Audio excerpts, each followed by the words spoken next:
Баршаңызға қайырлы күн. Бүгін сіздермен кукси тағамын әзірлейтін боламыз. Ең алдымен етімізді салымға етіп, турап алып, оған соевый соус құйып, маринадқа 3 немесе 4 сағатқа қойып қоятын боламыз.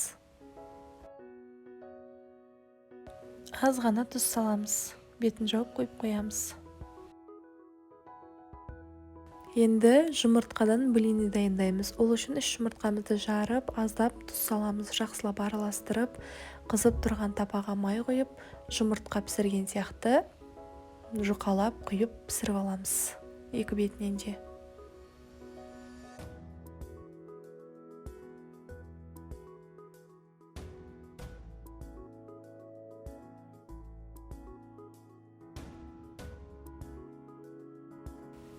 Жұмыртқамыз дайын, енді соломка етіп турап шығамыз.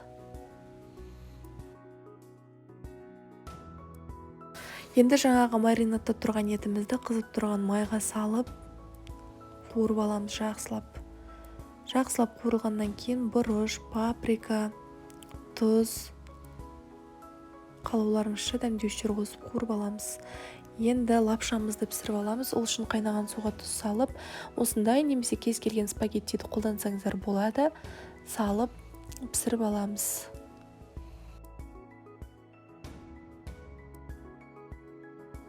Піскен тестамызды алып, дошылаққа салып, сілкіп, үстіне май құйып араластырып қоямыз. Етімізді жақсылап пісіріп, бұқтырамыз 5 минуттай, сонымен біздің етіміз дайын болады. Енді қиярымызды жақсылап жуып, үккіштен өткізіп дайындап аламыз.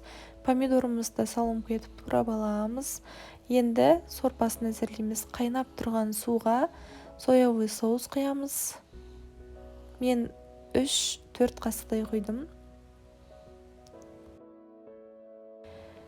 1,5 қасық уксус құйдым.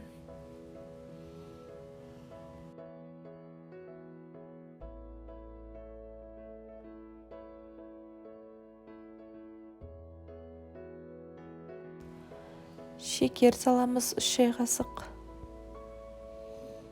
2 шай қасық тұз саламыз. Және де қалауыңызша дәмдеуіштер қоссаңыздар болады. Чеснок, бұрыш, бұл міндетті түрде емес.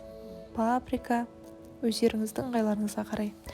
Енді жақсылап араластырамыз, отқа сәл дәмдеуіштеріміз ерігенше қойып аламыз. Осымен біздің сорпамыз да дайын. Енді тағамымызды толық жинайтын боламыз. Сәбіз, жұмыртқа, лапша, огурцы және де қызанақ, етіміз, сорпасы. Аз ғана укроп салып жіберсеңіздер болады. Енді лапшамызды барлығын кезекпен салып, ыдысымызға орналастырып шығамыз. Кішкене кеңдеу ыдыс болса, бұдан да демі көрінетін болады. Үстіне барлығын салып шығып, дайын сорпамызды құятын боламыз. Осымен біздің кукси тағамымыз дайын. Дәмі өте керемет болады, қыздар, міндетті түрде жасап көріңіздер. Астарыңыз дәмді болсын. Сіздерге ұнайды деген сенімдемін. Сұрақтарыңыз болса, мархабат. Сіздермен бірге болған Оспан Диана. Ұнаса лайк басып, пікір қалдыруды ұмытпаңыздар.